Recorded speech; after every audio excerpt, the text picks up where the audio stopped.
A city of shimmering palaces, golden temples, and canals more advanced than anything built in its time.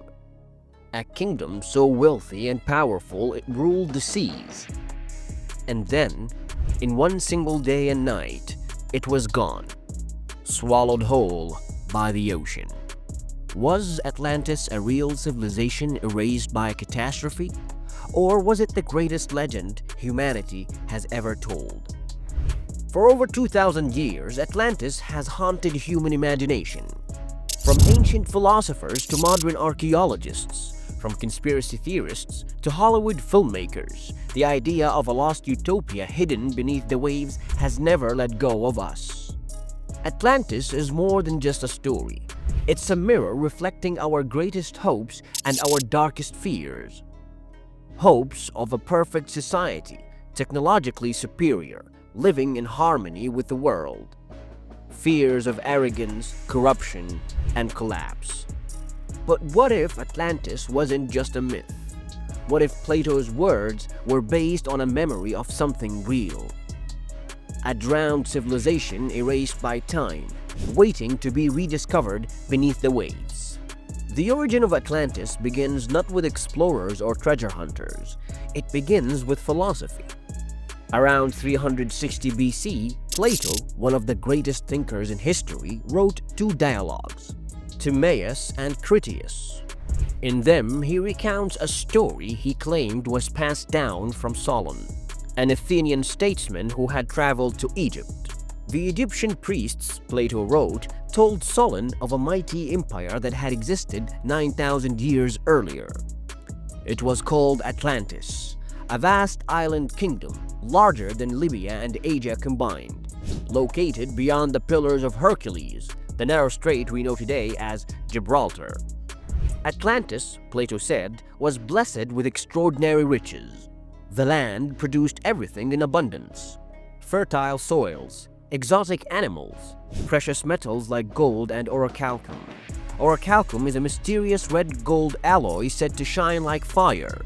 The Atlanteans built magnificent temples, vast harbors, and a capital city of concentric circles ring of land and water connected by canals and guarded by towering walls. Based on these descriptions, this wasn't just a kingdom. It was, by definition, a utopia. A civilization born from gods and humans, possessing knowledge and technology that seemed almost supernatural. Some accounts imagine they harnessed energy, built machines, and possibly even mastered flight. However, with power came corruption. The Atlanteans, once noble, grew greedy and arrogant. They sought to dominate all of Europe and Africa. Their armies marched against Athens, but they were defeated. And then, the gods delivered their punishment: earthquakes, floods, and fire. In just one day and night, Atlantis sank beneath the ocean and was lost forever. For many, this was enough to dismiss Atlantis as pure allegory, no more than a moral lesson wrapped in myth. But others have asked, why would Plato, one of history's greatest minds, invent such a detailed, elaborate tale? Could it have been a distorted memory of a real place, passed down for generations before reaching him? This is where the mystery deepens. Because if Atlantis was real, where is it now? Over the centuries, countless expeditions have searched for it. Yet, unlike Troy, which was long thought to be mythical until its ruins were discovered, Atlantis has left no undeniable trace. This raises a haunting question. Was Atlantis a real civilization swallowed by the sea? Or is it the ultimate cautionary tale? A story about how even the greatest empires can fall.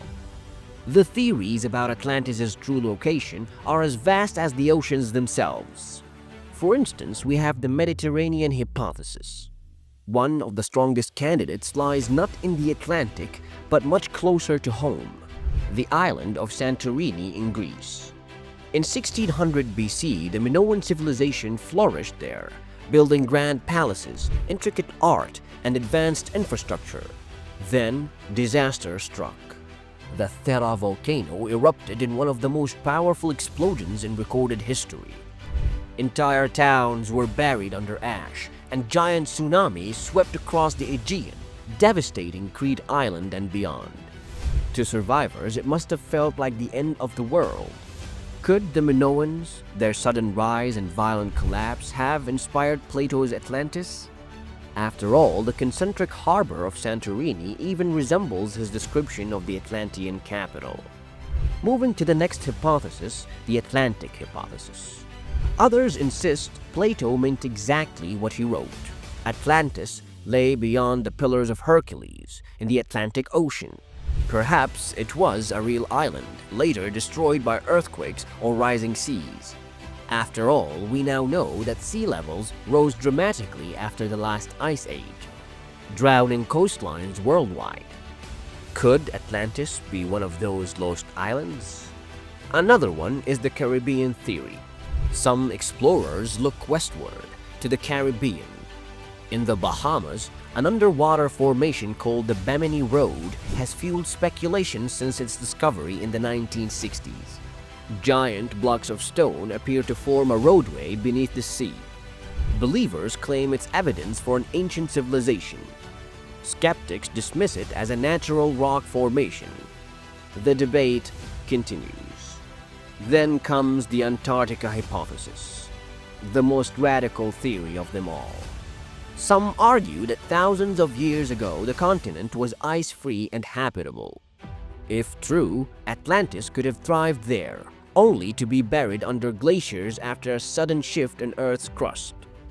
Modern satellite scans have even revealed strange geometric patterns beneath the ice, sparking speculation of hidden structures.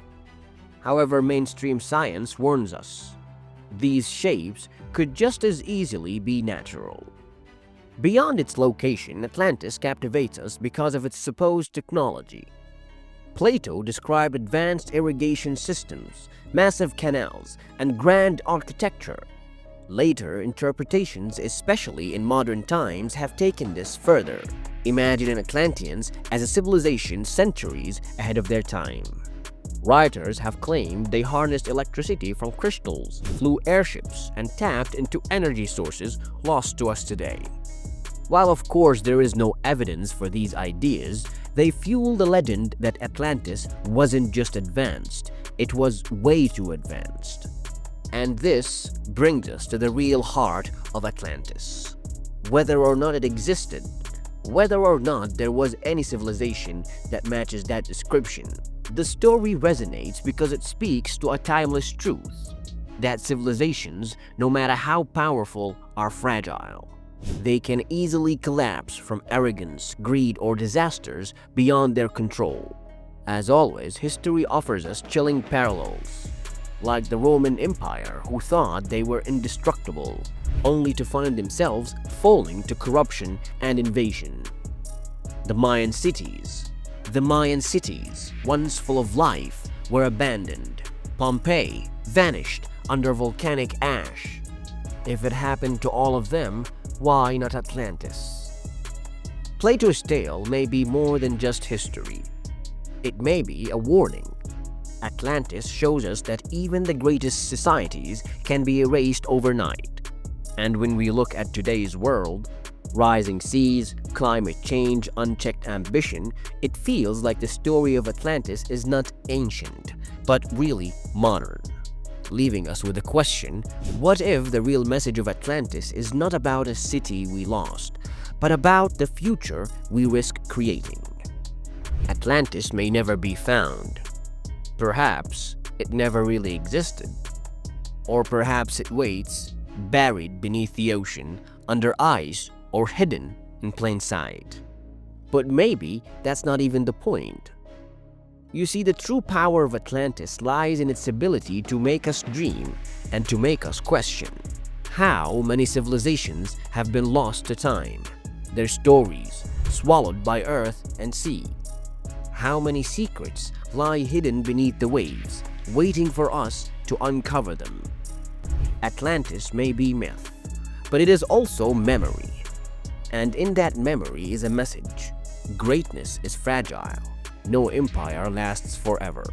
If Atlantis vanished overnight, what else could be hiding beneath our oceans? If you have any of your own theories about Atlantis, feel free to share them in the comment section. And don't forget to give this video a thumbs up and subscribe to our channel.